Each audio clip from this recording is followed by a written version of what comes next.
Unplug with Nap. Yeah, we cut through the noise. No script, no leash, no polished decoys. Broadcasting without permission. We don't ask. We lift the curtain and we drop the mask.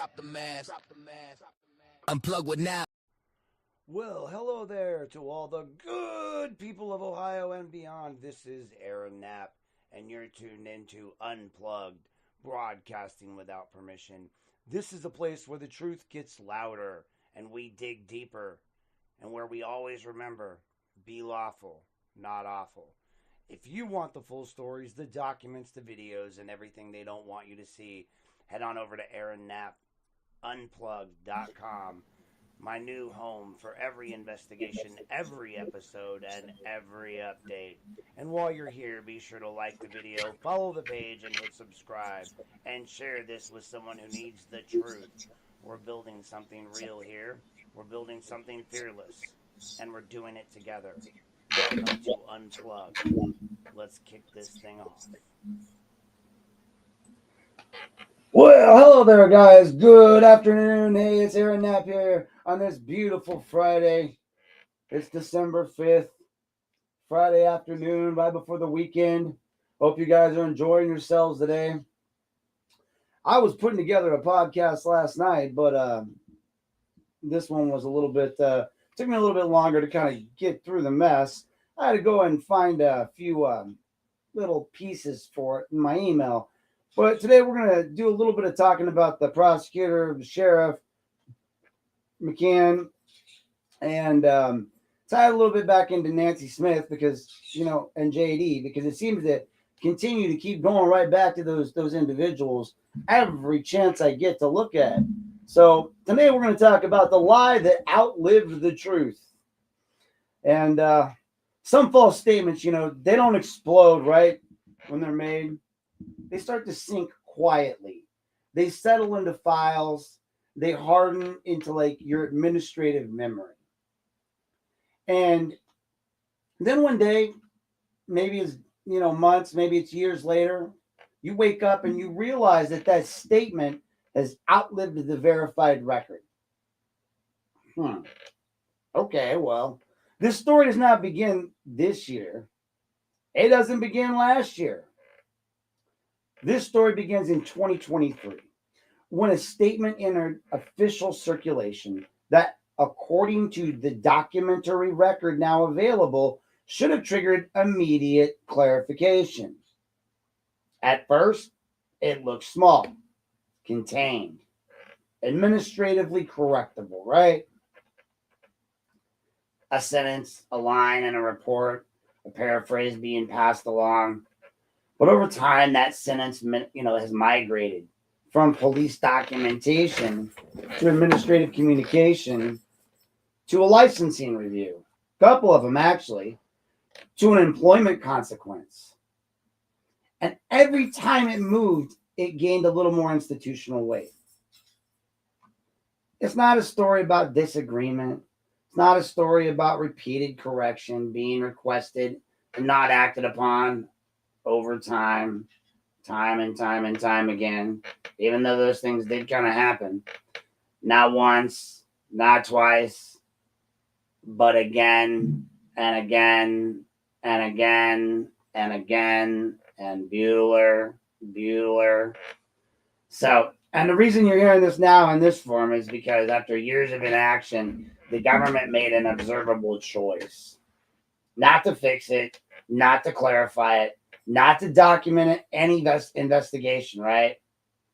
But to stand behind the record as it existed. So, I know you guys heard a lot about it, but because, we're going into this court season with McCann and the whole situation, and he's now represented by Rosenbaum. He's come back to the forefront here. We're going to talk about, the false escalation that he did. And, it begins, like I said, back in 23, when language entered that official circulation. And based on the record, it didn't reflect the scope of the underlying police documentation as it then existed. At first it didn't look, catastrophic. It looked small. Like I said, it seemed correctable. It was just some lines in a report. Mainly could have been clarified through phone call or an email. But that never happened. And then the sentence started to move. It moved from police documentation all the way over to the other side of things over at the courts. So Tim Weitzel gets it. And then also my boss gets it. A licensing board complaint goes out. And what separates this misunderstanding from, institutional transmission is a misunderstanding gets corrected, right? This never did. Still hasn't. Between 23 and 25, this same issue surfaced multiple times through the informal correction efforts, records disputes, direct written challenges to the language being attributed to me. Each time the same result followed. No internal review was documented. No written correction was issued. No investigative finding was released. By the time you hear what happened next, this was already the third separate formal attempt across multiple years to correct the same disputed statement before it fully hardened into institutional fact. And that changes the character of this case. Excuse me. Because the moment correction is denied repeatedly over time, the issue stops being an error, right? And it just becomes a policy of an action. Now, according to the underlying report, the police report that you see on the incident that occurred, a Lieutenant Tim Thompson, he recorded concerned multiple individuals in buildings. Basically, he was concerned about me, and apparently he told the chief that I had been admittedly told him that I'd been trespassed from multiple buildings, right? And McCann took some of that and went with it. That was the documented scope. That's where the paper trail begins. And then what later reached licensing review was not presented in that, in the scope. Somewhere between departmental, documentation and the administrative transmission, the meaning broadened. So what had been narrow became absolute. What had been limited became total. And that shift followed me directly into my profession. That's exactly how reputational damage becomes administrative weaponry. So at that point, I believe, like what most people would believe, that if the government errors pointed out professionally and with documentation, it can be corrected. So that's what I did.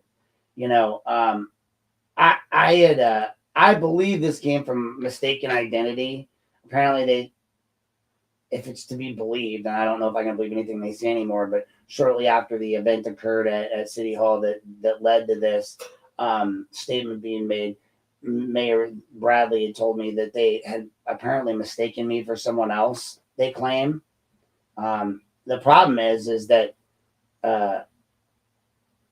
I never said that to whoever this person is, that I had been trespassed from other public buildings in other states.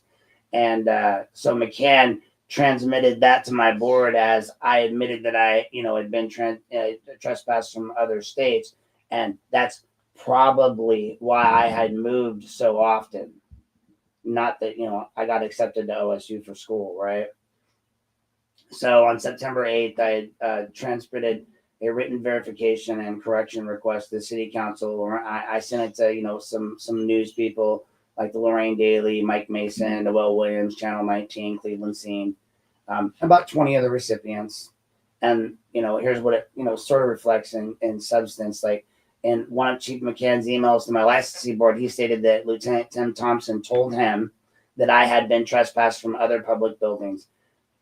That I asked if Lieutenant Thompson was, had, either ever made that statement, or if he could give me some sort of simple written clarification on how this became about, because I never talked to him. I never asked him. I simply said, can you guys go talk to him and figure out what happened here? Why is he saying I said this? Because I didn't. You can't lie on a report. So I asked him to check it out. Got no clarification. I got no disavowal. I got nothing. No correction. The altered phrasing remains alive today in official channels. They're still talking about, like, he still said that. It still went to my board. It still went out in emails. This was a police officer lying in a report that McCann took and fed. I initially thought it was just BS. Like, I thought he just made somebody up. Tim Thompson, like Lieutenant Tim Thompson. Really? Like, come on. I was like, why did you just call him John Smith? But sorry, my bad. He really does exist. And so weeks later, on November 26th, I escalated that informal verification request to a formal citizen misconduct complaint, because at this point, there was no longer any confusion. It had gone on uncorrected for basically ever. Nobody would address the fact that supposedly Tim said this to McCann. Now, it would have been easy enough to throw McCann under the bus, and he could have said, I never said that. But they've never said he never said it. They've never said he said it. They just let it sit in the record, uncorrected, disputed, inside an official document with professional consequences. The subject line reflected, that it concerned a formal complaint regarding a false statement in a report attributed to McCann and Lieutenant Tim Thompson. Now, in that complaint, I formally disputed the accuracy of the quotation attributed to me. I stated I had never been trespassed from any public building, or any building for that matter, really, and never had made such a claim to Lieutenant Thompson or any other officer, right? That matters because it formally challenges the integrity of the official record itself. Like, materially misrepresented me, because I said I'm disputing it. It materially misrepresents me. It created an inaccurate official record, and it constituted potential misconduct. Then I requested what every police department publicly claims it welcomes: a formal investigation into the origin of the disputed statement, correction of the official report, when confirmation that the complaint had been received and would be reviewed, notification of the outcome once completed. I also added that I was prepared to provide a written statement or participate in the interview. Then, December 2nd, at 10:01 a.m., I got an email from the law director's office. It had been referred up to them, and it basically, they replied not with an investigation notice, not with a referral, but not with any clarifying questions, just a reply that stated the requests were rejected. No statute was cited, no city code was cited, no departmental policy was cited, no appeal mechanism was identified. Police departments don't normally reject citizen misconduct complaints without investigation. They investigate them, they issue findings. A flat rejection without documented process is not disciplinary review. It's procedural termination. 41 minutes later, I transmitted a notice of intent to escalate the citizen complaint, copying the Ohio auditor, state, the attorney general, Cleveland scene, 20 other people. In that notice, I wrote, no law, city rule, or policy had been cited to justify the rejection of my complaint. I stated that the department rules require that complaints alleging improper, unethical, or unprofessional conduct be investigated, right? That the complainant be informed of the outcome. I formally requested that the complaint be forwarded to a neutral, independent, investigative authority due to the conflict of interest concern. And I demanded written confirmation that the complaint had been forwarded, including the name of the agency, the date it was received, and any assigned file number. I preserved all escalation rights in writing and stated that if the office failed to comply within 10 business days, I'd escalate through a civilian oversight and state oversight authorities and pursue available legal remedies. 1 minute later, the Ohio auditor's little automated thing acknowledged receipt. Cities didn't issue any correction. No investigation was documented. The altered statement still remains in place. And, I know that that's minor. In the grand scheme of things, this one's minor. The way I look at it, though, is it was one of the start of the whole thing. Like, if he mistook me for someone else from the get-go, his involvement, Swanger's involvement, all the things that they said to McCann, if any of it was based off of another individual, it does. It formulates the way people see you moving forward from that way, forward. And that was back in 23. And I just, I mean, I feel like that's the point that like a functioning system would have like paused, hit the brakes a little, reviewed, clarified, maybe repaired itself, right? But instead, what happened was the doors just slammed shut. Once the doors closed at city level, the case just moved upward, right? Now, further on down the line, this is where the case meets, the pavement, right? We got Silo Hall, Nietzsche, and this legal wall of what feels like containment. By the time the matter reached the prosecutor and the sheriff, it was no longer new, unclear, developing. It was 2 years old, right?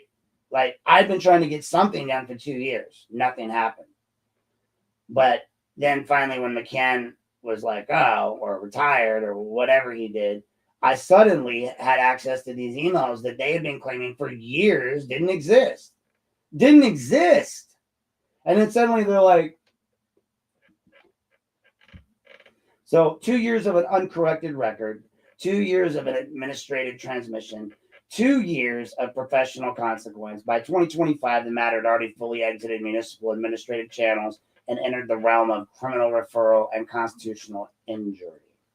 On January 28th of 25, a formal citation or criminal investigation referral packet was transmitted to the prosecutor, Attorney Solo, and Sheriff Jack Hall.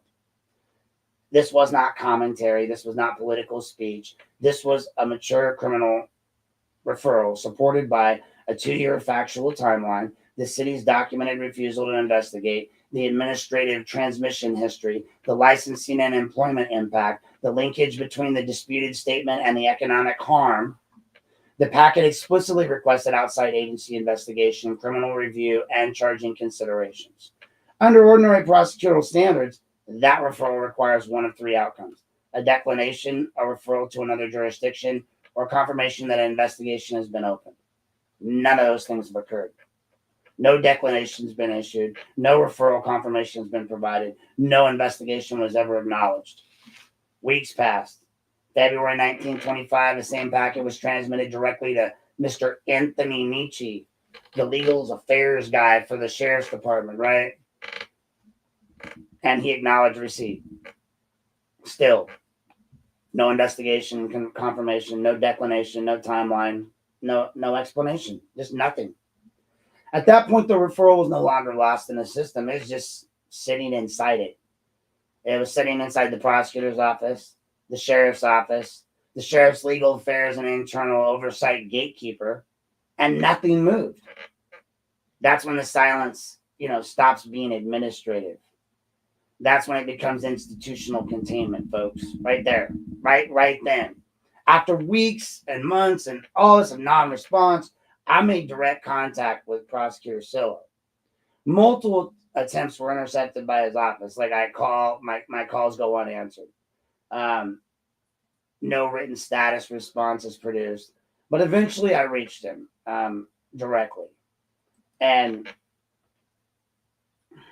I'm challenging myself on how I responded to this without. But the bottom line is he got on the phone with me and was not nice. I mean, again, I'm not the nicest person in the world either when you've been a jerk to me. So it started out with basically him. I had to call. I called like a bunch of times in a row because they weren't answering their phone during normal business hours, as they never do. It always goes to voicemail. And so this day I'd had enough. And so I called a bunch of times in a row to Billy Joe Belcher's phone number, I guess, because that's whoever was at the desk. But she was on vacation. So on this particular day, I guess Mr. Solo got upset with me and decided to call me back. And then he hung up on me. But in that process, he also said, you don't get to speak to my employees the way that you speak to them. And I was like, well, they're not your employees. They're the county's employees. And I will speak to them however I see fit. You guys are all government servants. And he hung up on me. And, he was like, are you going to, and he called back a little bit later when my daughter was in the car. Are you calm down now? And I was like, well, I was never uncalm. I just don't know why you're trying to tell me how to speak. So, I'm not going to get into the details of that conversation, but we went back and forth for a while. And, it wasn't the prettiest of things.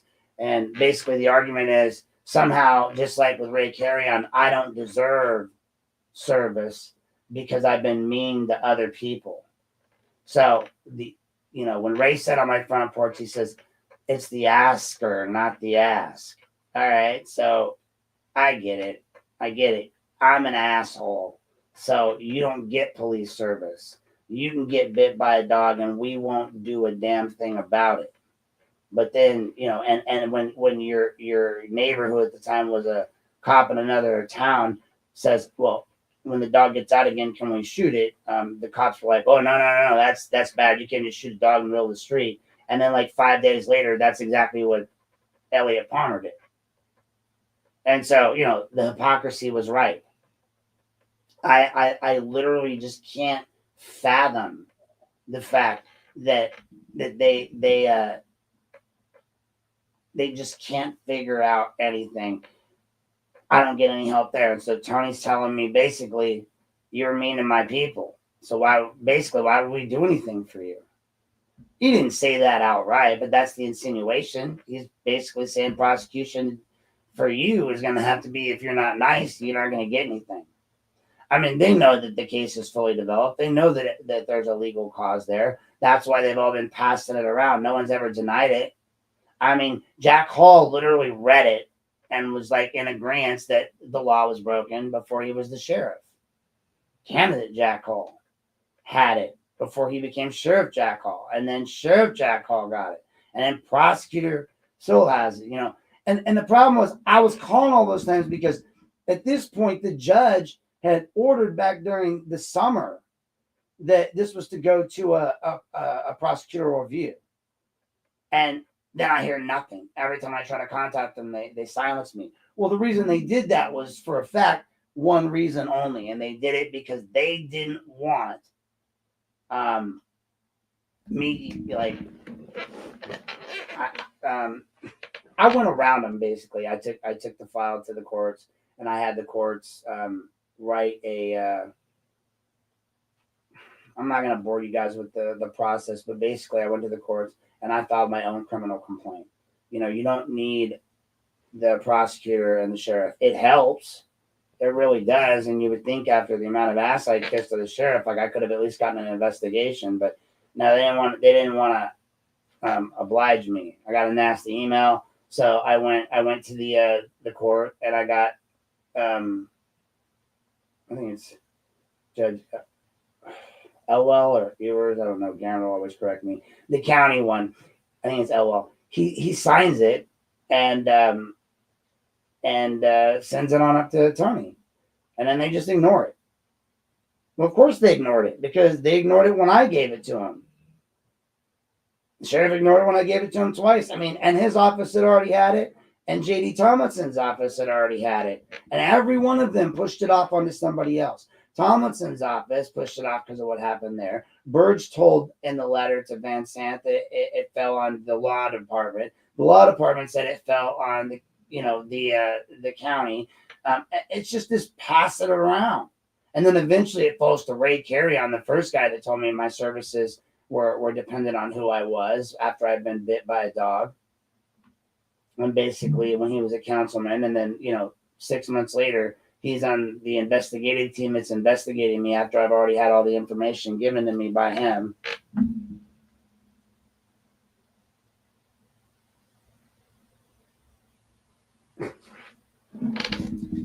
Oh, you're killing me. Yeah, Ewers. I knew he would do it.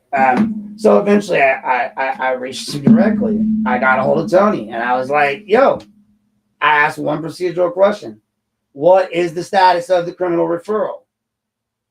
And his response, it wasn't legal. Felt a little personal, He was like, further engagement was affected by how I speak to people. I mean, it's kind of constitutionally significant because prosecutorial access cannot be conditioned on temperament. I can be an asshole. You still got to review the case. Criminal review cannot be withheld based on my tone. That's viewpoint discrimination, and it applies to access to state process. You would know that. I mean, you're a lawyer and a county prosecutor. I know you terminated the call, And then when you called back, you indicated that you were going to return my call either Friday or Monday. Well, that was like 3 weeks ago.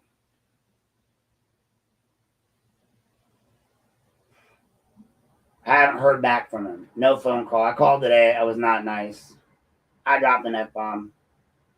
And I don't care because that's constitutionally protected language. If I want to say, why can't you fucking call me back?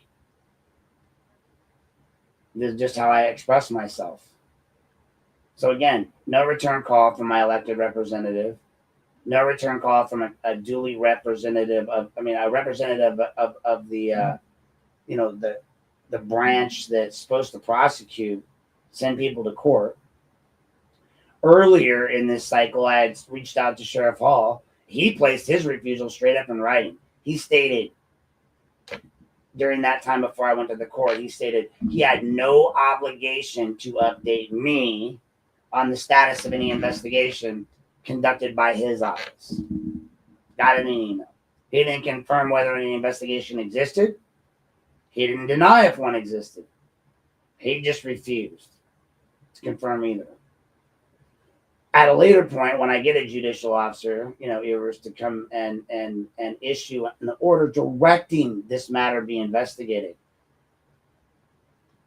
No publicly traceable investigation still has followed. Yet magically, during the same time frame, magic! Oh my God, it's magic!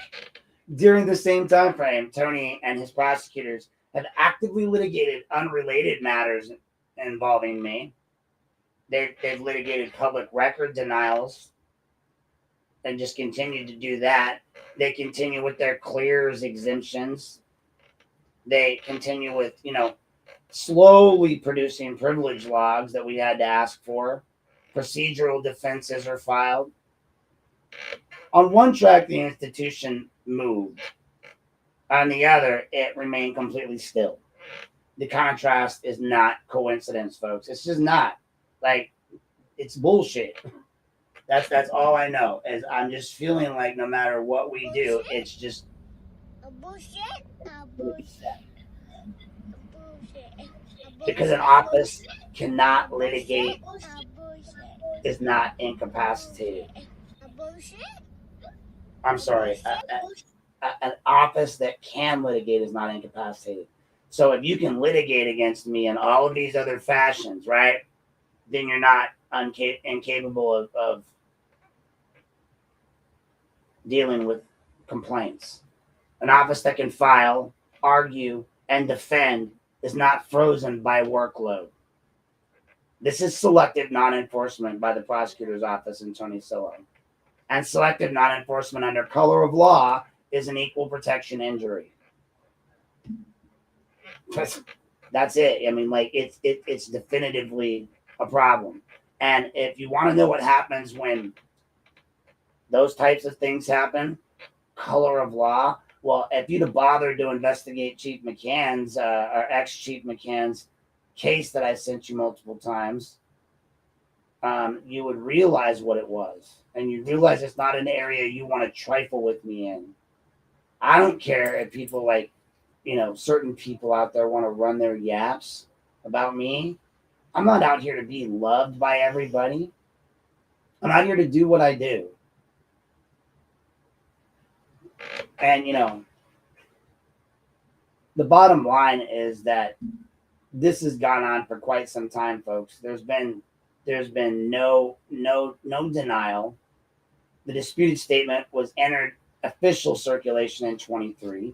The city rejected the investigation, even though they were supposed to do one. Then the law director blocked escalation. The prosecutor absorbed the referral without action.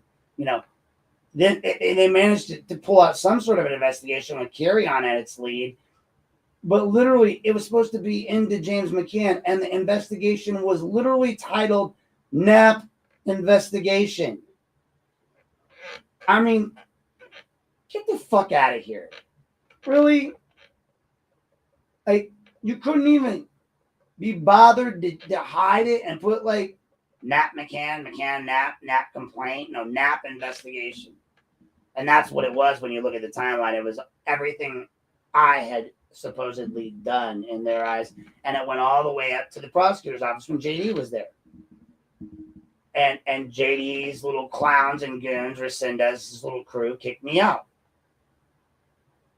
Now, I know it's going to be funny when I get to the end and I kind of shift tone. You guys are going to laugh because I've kind of been hitting on JD a little hard here. But the sheriff refused to confirm the investigation. Legal affairs logged possession without movement, right? A judge's order produced no visible execution. I wonder how Judge Illwell feels about that. He issued an order 4 or 5 months ago, and they've done nothing. Nothing. They're like, hey, you know what, Judge? We see you wrote this order, but fuck off. I'm the prosecutor. I'm Tony fucking Sillo. I don't fucking listen to judges. I do what I want, right? I mean, hey, who gives a fuck what Judge Cannon said about JD's exoneration of Nancy Smith, right? I'm Tony fucking Sillo. I do what I fucking want. I'm the prosecuting fucking attorney of Lorain motherfucking County. Yeah. Let me get a hat and turn that shit sideways, folks. Because that's what he's acting like. Like he's a gangster running this shit. I get it. You're the duly elected prosecutor of Lorain County. You're welcome. You're very, very welcome. Because I don't care what anybody says. You don't win that election without me. And the only reason you got my services was because Jack asked me about the stuff with Resendez. And Resendez just came along with Tomlinson at the time. That's going to bring us into talking about little Nancy Smith here. Again, because that's my new mantra. Everything you've heard, in Acts 1 and 2 just shows you what this system looks like when it actually decides not to move, right? Now I'm going to show you what that same system looks like when it decides that it very much wants to move. Because the Constitution does not only protect people from abuse, right? It exposes abuse through contrast. And nothing reveals selective enforcement faster than watching how aggressively the state moves against one target while freezing when the target is one of its own. All right? And I'm going to pause right there for station identification because we're going to get into this final part of this podcast here real quick. But I would like to give a shout out to my sponsors real quick before we finish up this last one. So just give me 1 second here, folks, and we'll be right back with you. Here at Unplugged with Aaron Knapp, we like to thank our sponsors. We have a few unofficial sponsors tonight, and they are definitely not paid sponsorships. I want to throw out there a big thank you to Joseph Jones and Eric Jones of the Lorain Daily and the Vermilion Daily. They have a local news page. You should check them out. They do plenty of great work broadcasting all the news that is the news that you want to have in Lorain and Lorain County. So check them out. Also, please, if you need any legal services, feel free to reach out to Robert Gargas. You can find him listed online. He's a fine attorney and comes highly recommended by yours truly. And last but not least, I want to mention DNC Radio. Please make sure you check out one of the up-and-coming internet hip-hop stations and all of their shows. They put on a lot of shows. You have the Never Outdone show. You also have the Eric Bowen show, Speak Up, Speak Out. So please make sure you guys check them out as well if you're looking for your latest and up-to-date hip-hop artists. Thank you for tuning in. All right, guys. That'll be the last one there. The only one of this one. Because this isn't going to be a super long podcast tonight. It's just going to be a standard size one. But, like I was saying, nothing reveals selective enforcement faster than watching how aggressively the state will move after one of its own. And I'm just going to, I wasn't really, this was more supposed to be about county and narcissistically a little bit about me and my situation. And also leaning a little bit into Amber's situation. But I want to point out a few other side points here. Look at Rivera. All right, we just found out today that he got a failure to control that was dismissed. And basically got a $200 fine and some minor driving infraction for drunkenly smashing into 2 cars in a shed. I mean, again, I know people have been saying lately, oh, Aaron hates cops, Aaron hates cops. I don't. Like, back in California, a lot of my friends were cops. I actually, all of my degree prior to my social work degree was in law enforcement training classes and all of that, right? And yet, I moved to Ohio, and you managed to turn a guy that would have been back the blue into no. And that's because of your own actions. You've consistently shown me to be less than in Lorraine. And these aren't problems that happen in a lot of these other areas. Granted, I get it. There is a lot of random stuff going on in a lot of areas out there, but you have no further to look than what happened with Rivera, what happened with Tabitha, what happened with Palmer, what happened with McCann, what happened all the way through all of these different individuals. My question would be is, where does the fault lie? Does it lie in training? Does it lie in leadership? Does it lie in recruitment? Does it lie in education? Does it lie in psychological evaluations? But somehow, some way, they've managed to create something that's been festering here, and it needs to be taken care of. And I don't care if you hate me for saying it, but my daughter's going to have to live here long after I'm dead. And the grand scheme of things, that might be sooner rather than later if some of you have your own way about it. But oh well. All I can do is live the life that I'm supposed to live.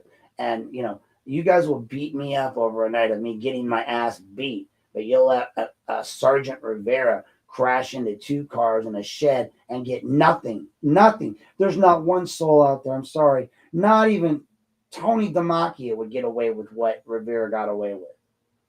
I'm sorry. He fled the scene of an accident and you didn't charge him with that?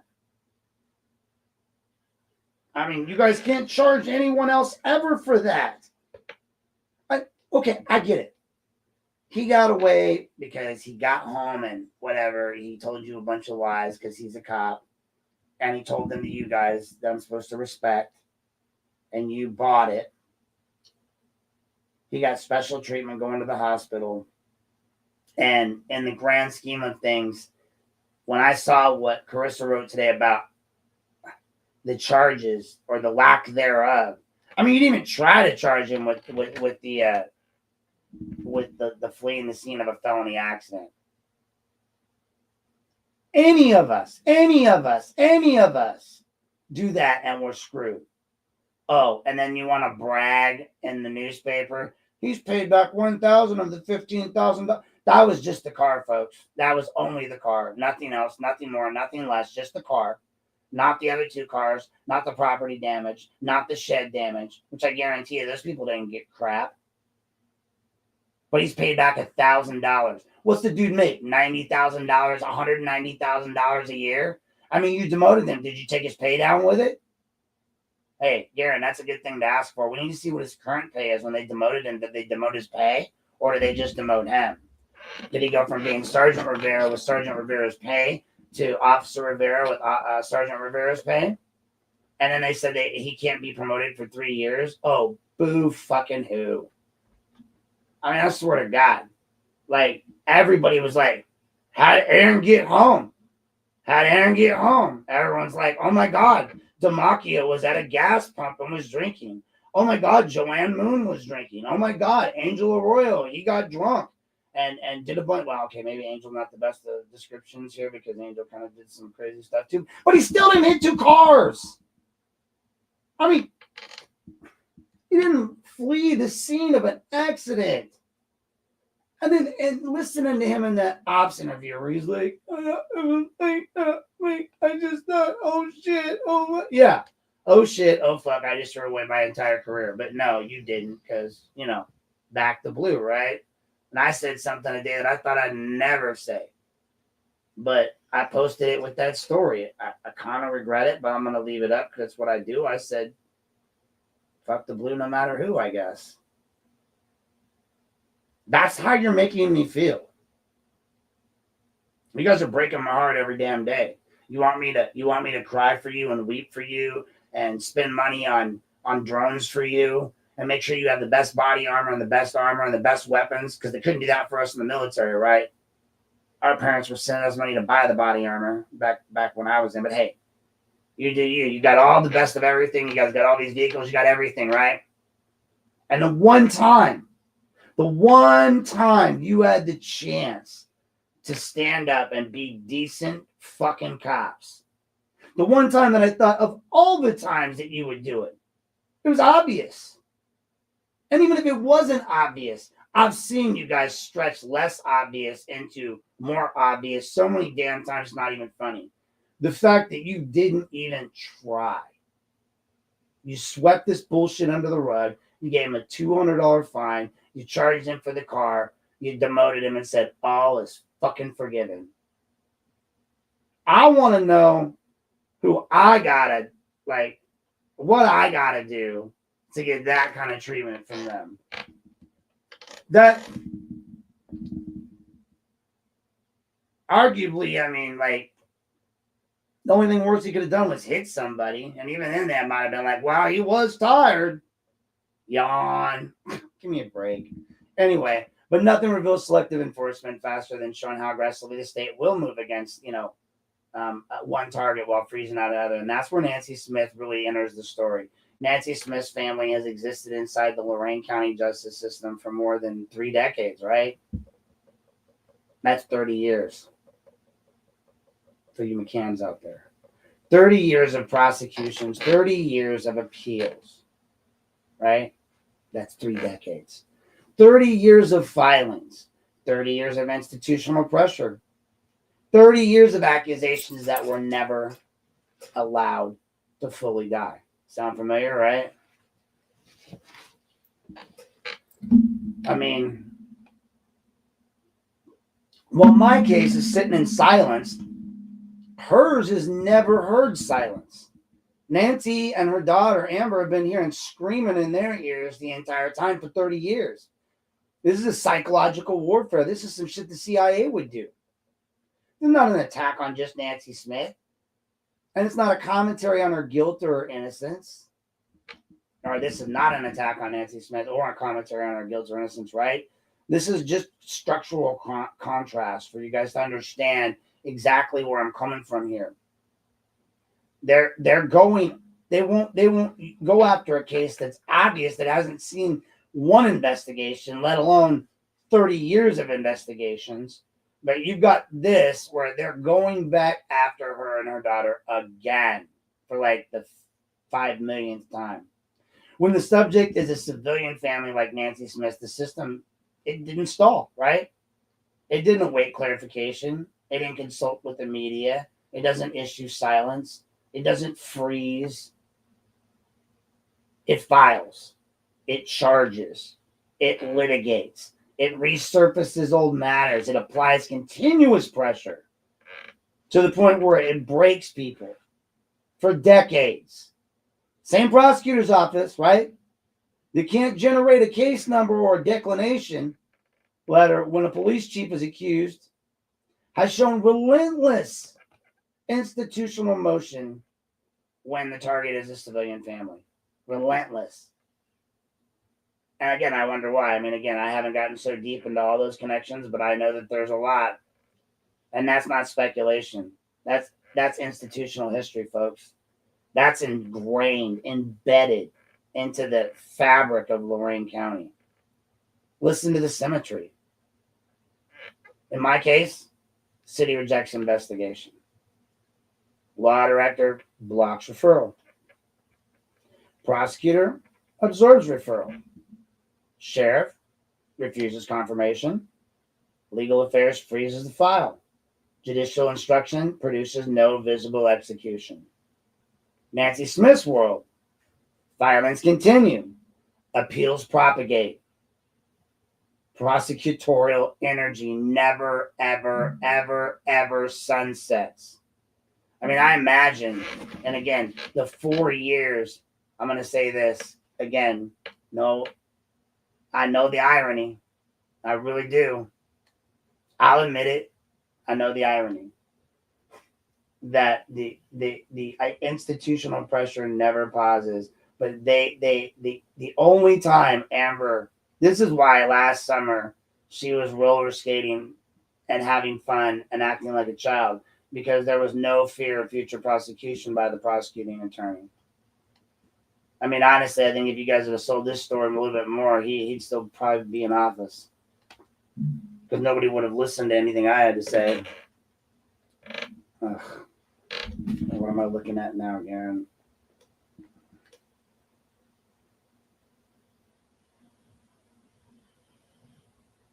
Oh. Holy crap. And in 2020, Eric Rivera made $100,717.86. I imagine that number's only gone up, right? That's insanity. But as I was saying, in Nancy's case, the filings continue, the appeals propagate. This energy never, ever, ever sunsets. The institutional pressure that's on her never pauses. The system never forgets. Same county, same courts, same prosecutor's office, same constitutional framework, right? You can pick up a phone to yell at me, but you can't pick up a phone to actually take a case. You can pick up a phone to tell me how to speak, but you can't pick up a phone to call and give somebody a little bit of relief, to do your job, to have, I don't know, the victim advocates call people and reassure them. No. Radically different behavior.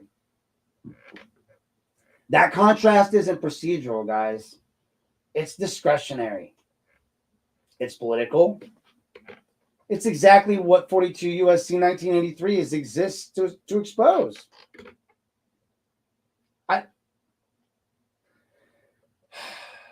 Because 1983 is not about bad outcomes, right?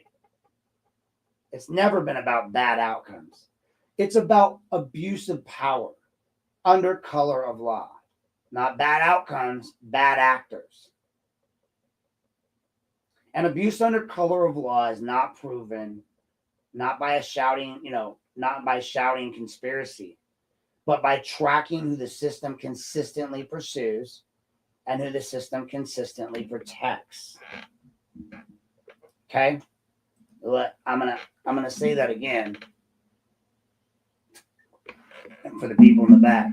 An abuse under color of law is proven not by shouting conspiracy, but by tracking who the system consistently pursues and who the system consistently protects. Silence is not neutral. Okay, it's not. Silence is protective. When a prosecutor does nothing after receiving a mature criminal referral involving a police chief who already had his own problems, and that was given to him, prior to that, the choice he makes is not to do anything, and that protects the chief. When a sheriff refuses to even confirm whether an investigation exists, that choice protects the chief. When legal affairs freezes a file without movement, that choice protects, you guessed it, the chief, folks. The chief. A bullshit. Meanwhile, the target is a civilian family. A bullshit. And it's say Amber Smith's mom, Nancy Smith. Then then it's okay. We can just go after her anytime we want. And hey, Jack Bradley, he worked for her. And I feel like Jack Bradley. I'm in a public area, bro. He worked for her, right? Can't continue with the meeting because you won't exit. And that's not my problem. You work for me. I don't work for you. You do work for me. I pay taxes. You work for the city of Lorraine. No, there's no agree to disagree. Oh, that's right. You don't work for me. You don't work for her. You never did, apparently. But okay, that's fine. They're pursuing them. That's not discretion, folks. You look at it however you want. It's selective with impact.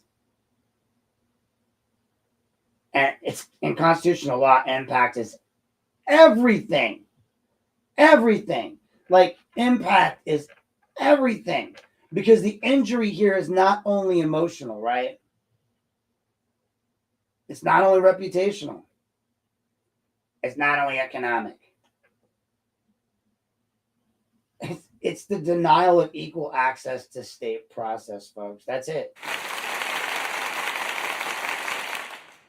I need to explain where I personally intersect this whole machinery, because up to now I've deliberately kind of kept myself structurally outside the frame.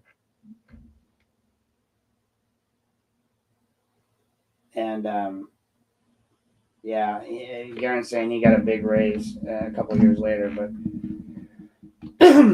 that's going to change here, okay? Like, I am going to let you guys in on a little secret. Well, I mean, I kind of talked about it a little bit, but this is going to kind of explain it. And that's why this is going to change here real quick. So, you know what? Right before I just need to say, like, when the SF-400 document that surfaced showing Rich Resendez's appointment as a so-called special police officer in Lorain, it had like major statutory questions that arose out of whether he had even legally qualified to seek the office of sheriff under Ohio law. All right. Get ready for this. This needs to be stated clearly and precisely for the record. I did not author the statutory analysis. I did not construct the peace officer eligibility argument. I did not write the legal framework. According to the documentary Email Trail, that statutory conflict analysis was authored and vetted by none other than candidate Jack Hall when he was still running for office. I have the email. That same documentation shows that Hall then transmitted the completed statutory analysis to me with instructions on how it needed to be publicly transmitted. And I transmitted it. Not as the author, as the envelope.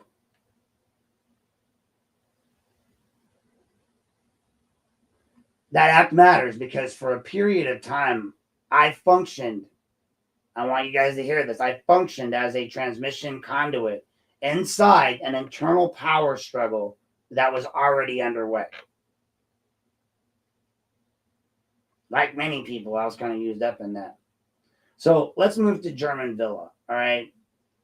We're at German Villa. Jack's, swearing in party or whatever. It's after the election.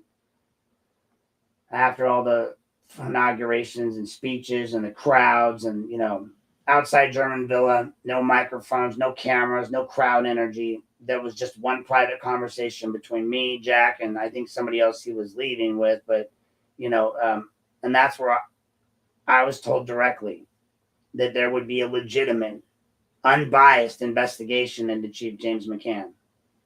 Not optics, not narrative management, not political theater, an investigation. That represented, and that representation did not occur in a vacuum, right? It followed the Resendez transmission, the statutory conflict exposure, the internal realignment of power, the public pressure. At that moment, I was not viewed as an adversary like I am now. I wasn't cast aside like the piece of shit they cast me aside when that whole Tia Hilton thing came. I was important. They shook my hand. They came over and talked to me. They slipped me information from the jail. They told me about stuff that was going on. They gave me everything I used. And arguably, as Aiden Fogel once said, and I think he was the big one saying it, that they were using me. And I kind of knew they were. I just didn't realize the extent. But at that moment, I wasn't viewed as an adversary, right? I was a friend. I was an ally.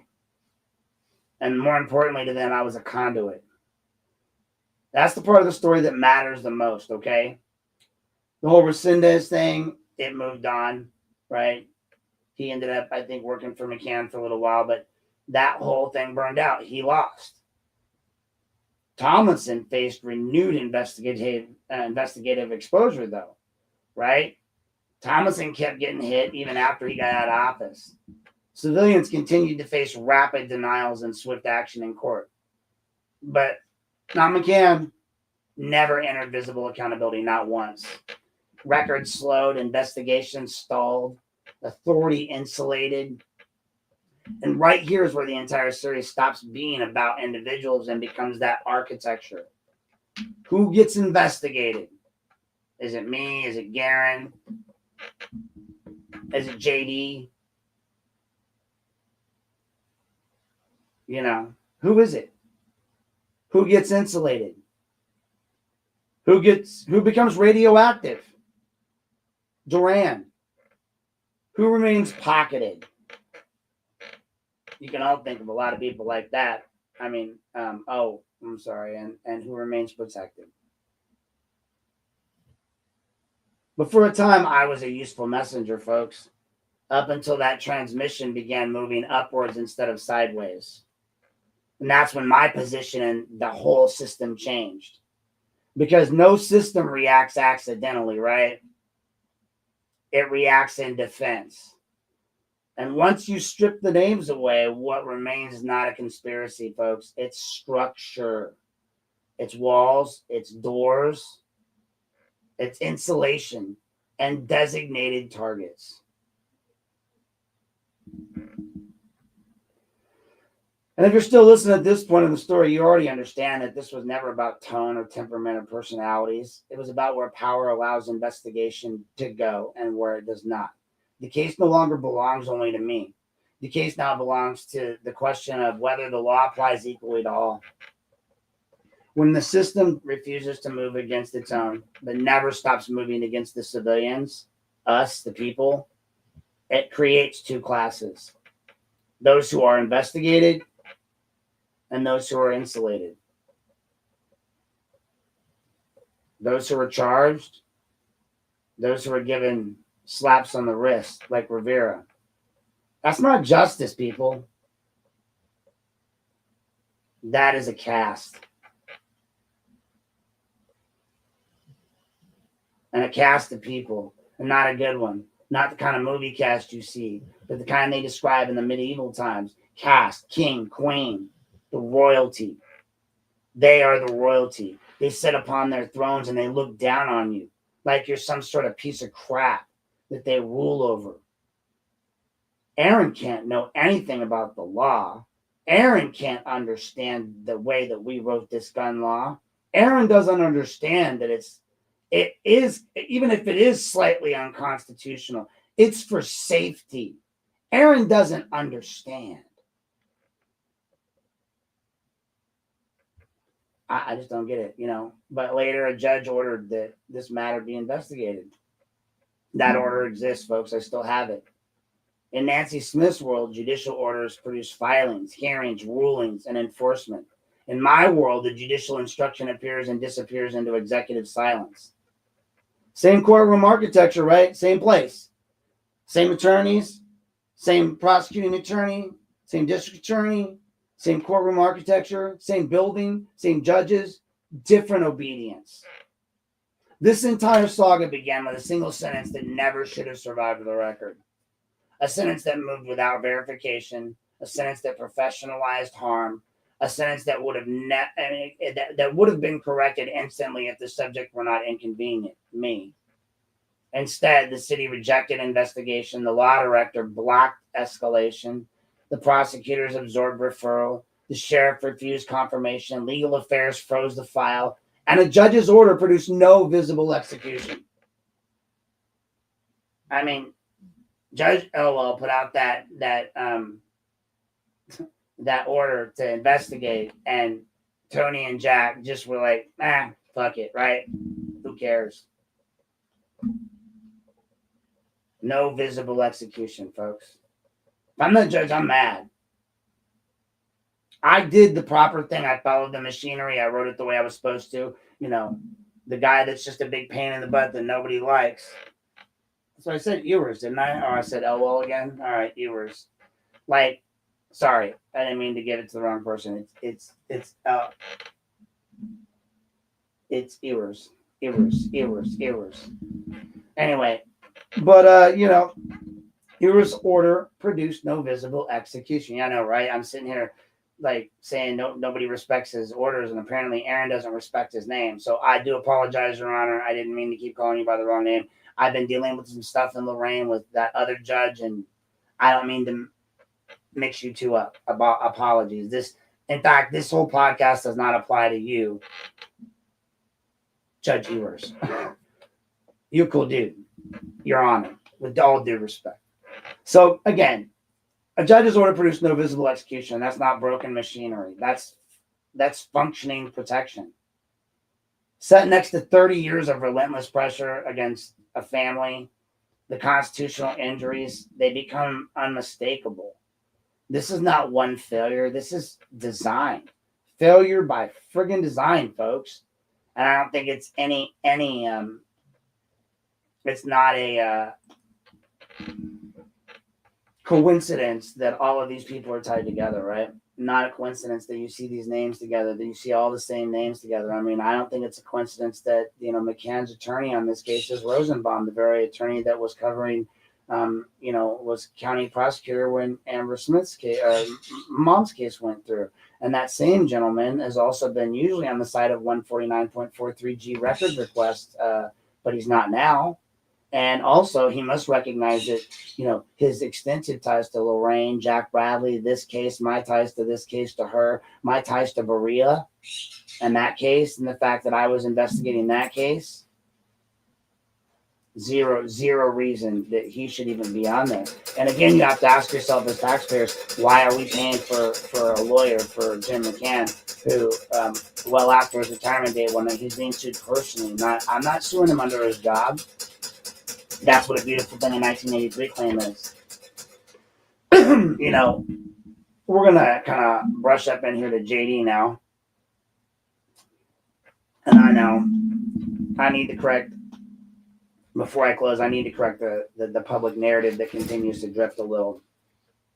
And then I need to ask the question that nobody in authority seems willing to answer out loud, right?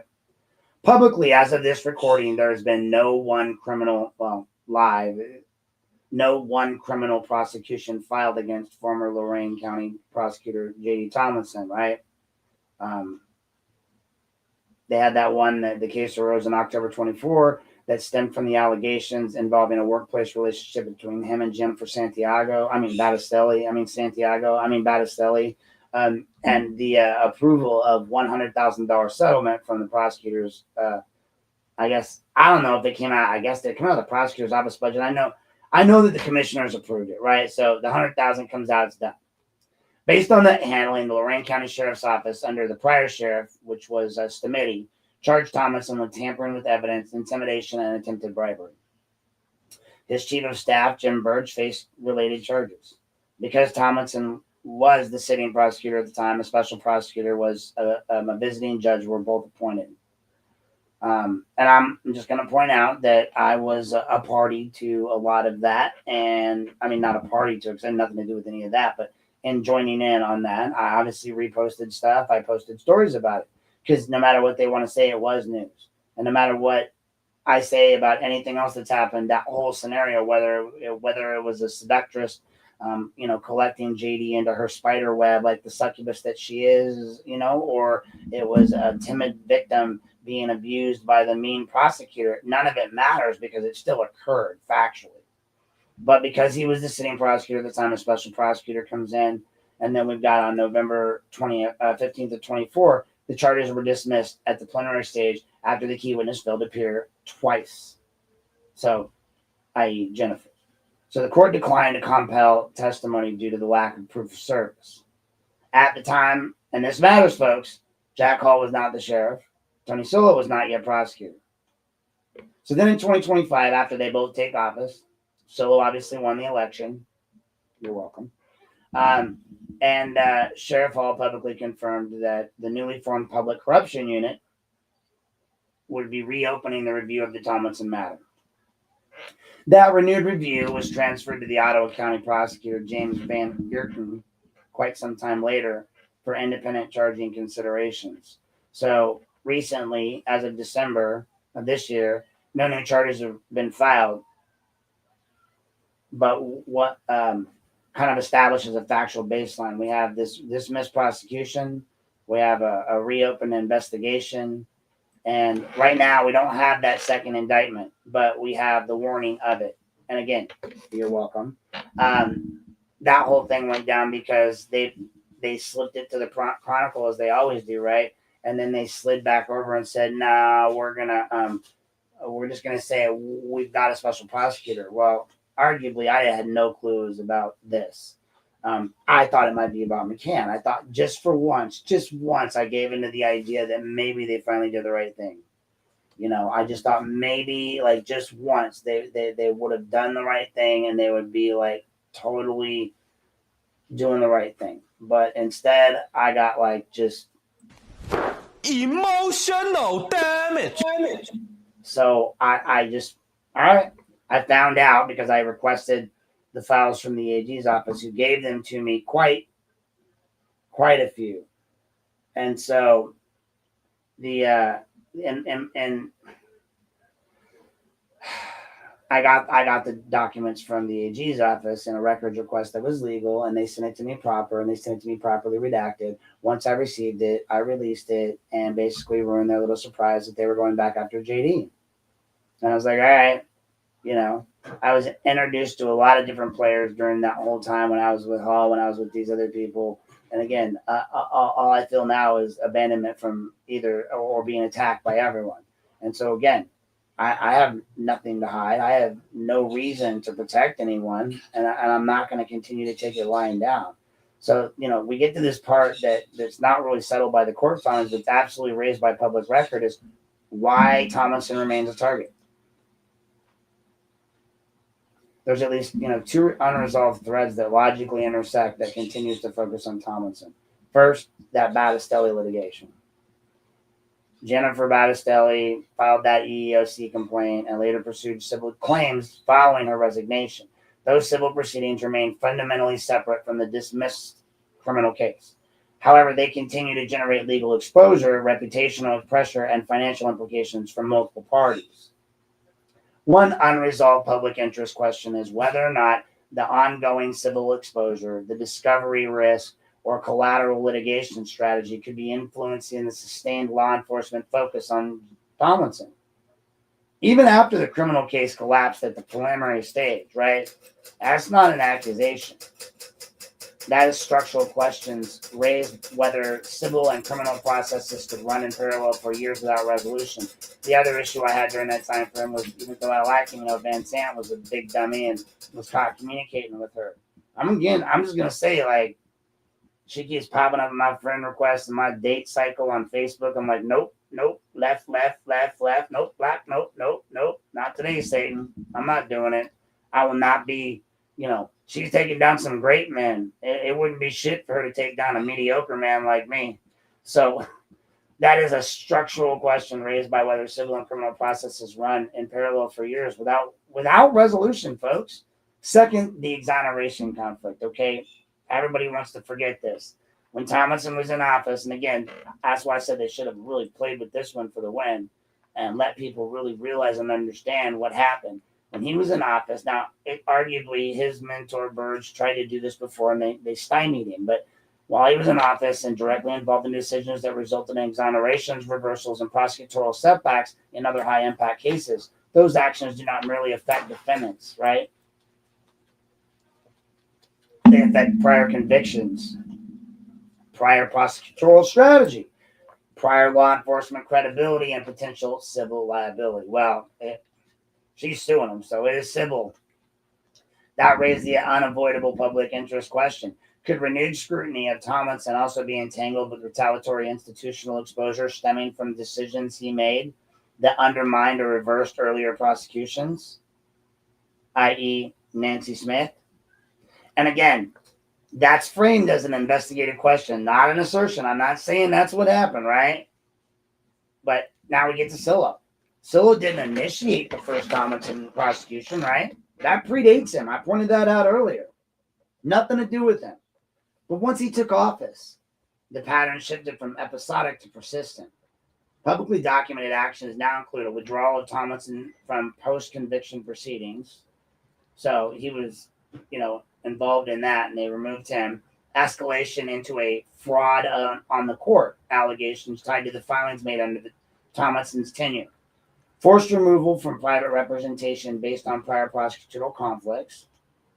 I get that one, but basically, they said you can't represent him because you once, went after him. Now, I mean, arguably though, like if you go from prosecutor to, I don't know, whatever.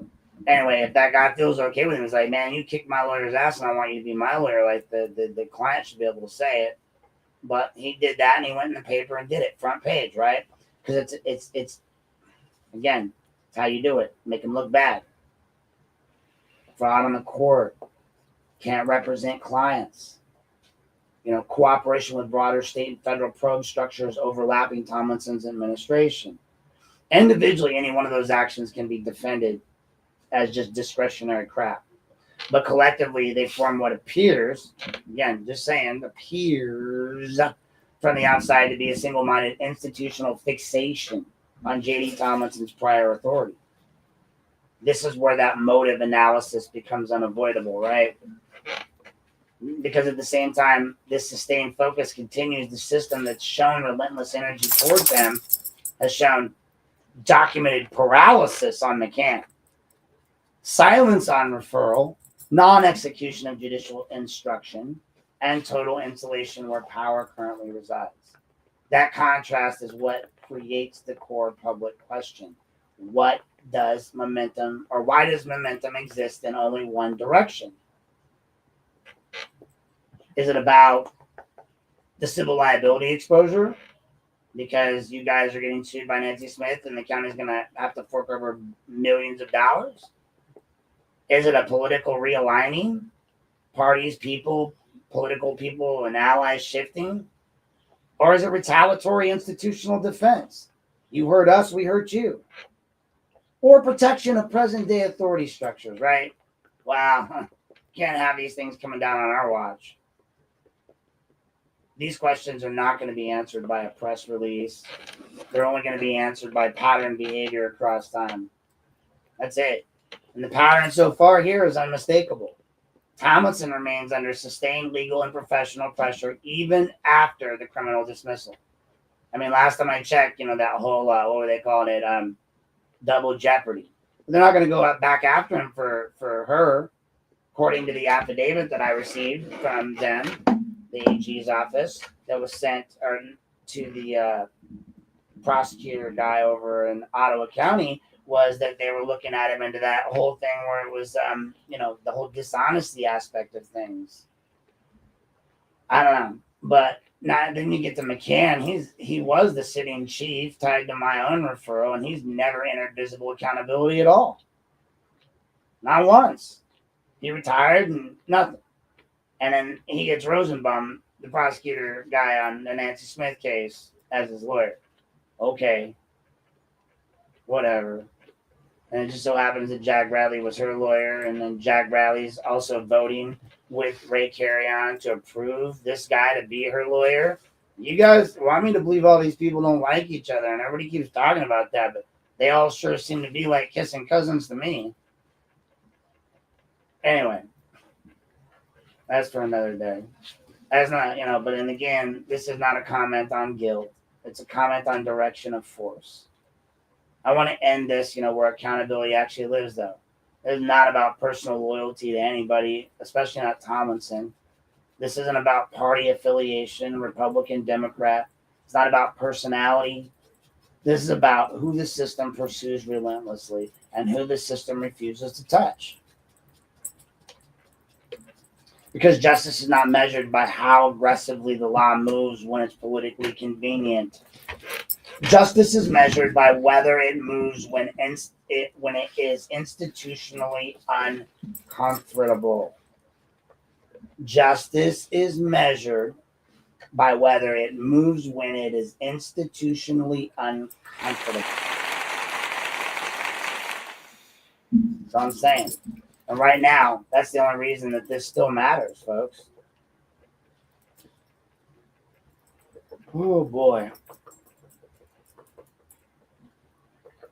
and I'm going to give a final thought here after this, but I want to read this out real quick for my own purposes, legally. This episode is an investigative journalism, public records analysis, and protected open opinion commentary. It is not legal advice. All allegations are reported as alleged unless and until established by adjudication. All names individuals retain the presumption of innocence. This reporting is produced in the public interest for transparency and civic accountability. My name is Aaron Knapp. This is Unplugged. You can find me at www.aaronknappunplugged.com. And remember, sunlight is always uncomfortable to someone. My final thought here is this is systematic, folks. At some point, after you follow enough trails long enough, the strange thing starts to happen. And I've been traveling these trails for a while now, as you know. The names start to matter less than the behavior. The titles start to matter less than the reactions. And the individual controversies stop looking like isolated storms and start looking like weather patterns. Because when you zoom out far enough, what you see is not chaos. What you see is consistency. You see a system that behaves when challenged, when it's challenged from below. You see how it behaves when one of its own is implicated, right? You see how people like Rivera are treated. I know I'm going to irk some people, but you saw a trial today. A man was paralyzed. That guy did no wrong. Okay, I see you. I feel you.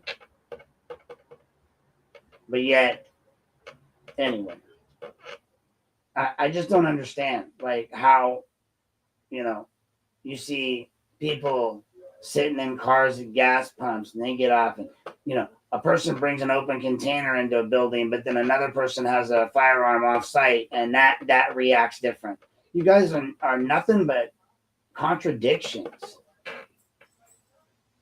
I just, you end up seeing how fast that it moves when pressure is politically safe, and completely how it freezes when pressure is institutionally dangerous. City level, county level, commissioners, law directors, prosecutors, sheriffs, courts, different offices, same responses. It's the same responses in and out every time, and all you ever hear from these people. Bullshit. I don't know. Like, at the city level, a disputed statement will enter the record, right? Corrections requested, documentations provided, formal complaints filed, response, no review, just reject. At county level, a criminal referral is transmitted, a mature packet, 2 years of record, documented harm, judicial instruction. The response is not declination, it's silence. At the prosecutorial level, energy exists, but only in one direction. Filings happen, motions happen, defenses happen, public records are denied, privileges asserted, but when the subject of the inquiry is the police chief of Lorraine, the machinery that never seems to sleep suddenly can't move. Suddenly it's night time, and the sheriff's office confirmation itself becomes off limits. Not yes, not no, just no obligation to say. At the judicial level, an order exists, but execution evaporates once it reaches the executive branch. Same courthouse, different gravity. And at the commissioner level, the pattern repeats again and again and again and again and again and again and again and again and again. Midway Mall, Midway Mall, Midway Mall, Midway Mall, Midway Mall, New Russia, New Russia, New Russia, New Russia, New Russia. Elyria Township, Elyria Township, Elyria Township. Same names. Riddell, Gallagher, Moore. Riddell, Gallagher, Moore. Riddell, Gallagher, Moore. Conflicts treated as an inconvenience. Oversights treated as hostility. Across every layer, the same rule emerges. Pressure downward is procedural. Pressure upwards is radioactive. This is the part that's the hardest for people to swallow. Systems like this do not require conspiracy. So for people out there that watch, people who like to disdain me, Mr. the Horns of the World, they only require alignment of incentives. When careers, budgets, liability exposure, elections, and institutional credibility all intersect, the system does not need meetings in back rooms. It only needs everyone to quietly understand what not to touch. And once you see that, everything else makes sense. That's why some cases never die, folks. And that's why others never truly begin. Why referrals disappear, why silence becomes policy, why correction is treated as threat, why accountability becomes conditional. It's all predictable, not because people are identical, but because the architecture that they're operating in disciplines behavior. And this is the part that cuts the deepest, folks. Because the people who feel the full weight of the system is never the people who built it. It's you and me. It's everyone out there. It's all of you, the civilians, the complainants, the families, you know, the civilians who struggle through it, the complainants like myself, like Garen Petty, who have to struggle to fight the systems that are, constantly fighting back against us, the families like Amber Smith and Nancy Smith, who are wrecked apart and torn apart by the decisions made by people who were short-sighted and didn't even understand the limits of their ability to criminally investigate something. And then they've continued to bash and hold them down just for the sake of saying we didn't do anything wrong. The defendants in the courtrooms that are getting charged with traffic ticket issues and getting overcharged and license stolen. The reporters, the ones that get the stories handed to them that never have to work for it, like the Chronicle, or the other ones that have to work for it. The troublemakers. I fit in a lot of these categories. The ones who ask the wrong questions in the wrong rooms, right? But we're the ones that are going to get motion, or we get motion, we get violence, we get pressure, we get consequences, and while the power gets the insulation. So when people ask why this story matters beyond one chief, one prosecutor, one sheriff, one commissioner, or 3, one journalist, 5 journalists, this is the answer. Because this is not a story about individuals. This is a story about how accountability is rooted and routed in modern local government. It shows you who gets processed, who gets protection, who gets investigated, and who gets absorbed. It shows you that justice is not only about laws on paper, it is about how the system decides to use them. And once you understand that, you stop asking who is right. You start asking the real question: who's untouchable? And how did they become that way? That's the real thorough line. That's what ties the city to the county to the commissioners to the prosecutors to the sheriffs to the courts. Not ideology, not party lines, protection. And once protection becomes the organizing principle, the public's going to stop being the client. The system becomes its client. The system becomes its own client, folks. And eventually, as any good client will, it'll eat itself. So, that's the problem that we find ourselves in today. We find ourselves in a conundrum where we can't trust anyone. You want us to trust Lorraine Police, but you guys won't discipline yourselves.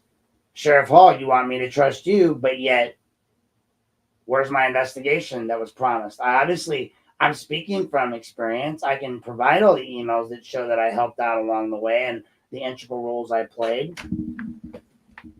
And all I asked for was an honest investigation. You couldn't even give me that. And if you couldn't give me that, then why couldn't you at least get me sent to an honest, open investigator? You know what? I wasn't worthy of that. I was worthy to review all your websites, talk to everybody, leak information for you, and send that letter, and then the response to it.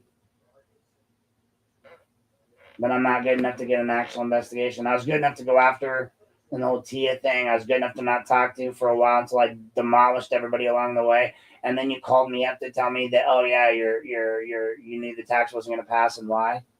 I mean, wow, just big balls in Cowtown will all go down. Big balls in Cowtown will dance around. That's all I know. I mean, just wow. You do you, boo. But I get it. He did give me the best advice ever. My social media is the best weapon I have. He's not wrong. I will say the stupid thing with the cigar and the car and Angel and the Lorraine police car. I'm mad. I didn't want to post it because I like bias. I mean, I can be biased, but I still posted it.